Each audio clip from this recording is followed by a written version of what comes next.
साथियों, बहुत बार ऐसा देखने को मिलता है, जो ज्यादा भगवान का पूजा पाठ करता है वही सबसे ज्यादा दुखी होता है, जबकि जो भगवान को नहीं मानता और पूजा पाठ नहीं करता वह सबसे ज्यादा सुखी जीवन जीता है।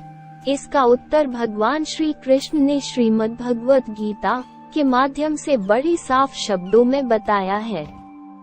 नमस्कार दोस्तों, हमारे इस चैनल पर आप सभी का स्वागत है।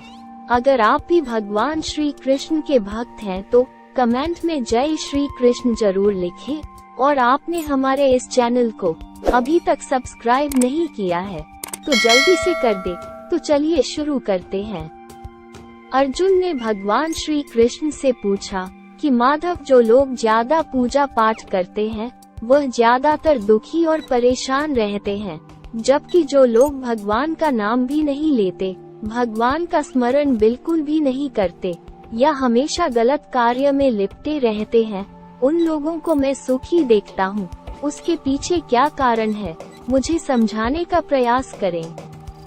तब भगवान श्री कृष्ण ने एक छोटी सी कहानी के माध्यम से अर्जुन को इसका उत्तर दिया। एक गुरु के दो शिष्य थे, दोनों ही पढ़े लिखे विद्वान थे। दोनों में फर्क सिर्फ इतना था कि एक भगवान को मानने वाला था और दूसरे भगवान को ना मानने वाला नास्तिक था।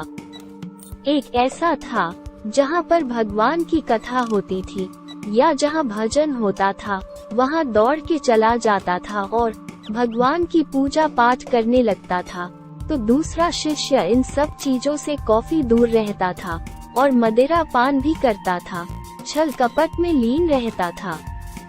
एक दिन रास्ते में उसे पैसों से भरी पोटली मिलती है। उसकी खुशी का ठिकाना नहीं रहता।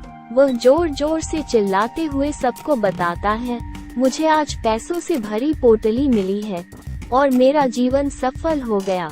इन पैसों से अपने जीवन की सारी आवश्यकताओं की पूर्ति करूंगा। वही दूसरा मित्र मंदिर से भजन करते हुए अपने घर को जा रहा था। अचानक उसके पैर में एक कांटा चुभ जाता है और काफी रक्त निकलने लगता है। ठीक उसी समय दूसरा शिष्य भी वहीं पहुंच जाता है और हंसते हुए उसको बोलने लगता है, क्या तुम वही हो ना जो सबसे ज्यादा पूजा पाठ करते हो, भगवान का भजन करते हो? क्या दिया तुम्हारे भगवान ने?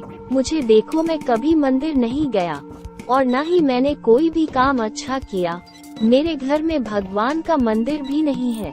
मैंने कभी अपने घर में सत्यनारायण कथा नहीं करवाई, भगवान के सामने कभी माथा नहीं टेका। फिर भी मैं कितना संपन्न हूँ, अमीर हूँ, मेरे पास पैसे की कोई कमी नहीं है। फिर दूसरा शिष्य सोचते हुए वो अपने गुरु के पास चला जाता है और यही प्रश्न गुरु से करता है। गुरु मुस्कुराते हुए बोले, भगवान जो करते हैं अच्छे के लिए ही करते हैं। जिसकी जैसी योग्यता होती है उसे उसके अनुरूप फल देते हैं। क्या तुम जानते हो कि तुम्हें इतनी चोट क्यों लगी, जबकि तुम भगवान को इतना मानते हो, और उसको पैसे से भरी हुई पोटली क्यों मिली, जबकि वो भगवान को नहीं मानता?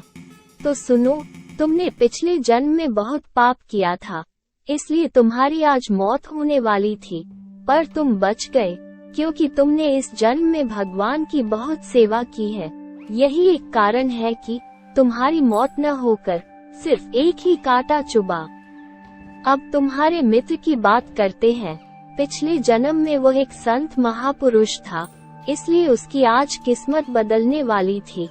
करोड़ों की संपत्ति का मालिक बनने वाला था, मगर इस जन्म में उसे कोई भी अच्छा काम नहीं किया, इसलिए उसे थोड़े पैसे ही मिले, जबकि अरबों की संपत्ति का मालिक बनने वाला था। इसलिए श्री कृष्ण कहते हैं, भगवान को दोष देना छोड़ दो, अपने वर्तमान के समय का सदुपयोग करो, भविष्य अपने आप सुधर जाएगा। इस प्रकार उसकी आंखें खुल गई और वो फिर से अपने पूजा पाठ में लग गया।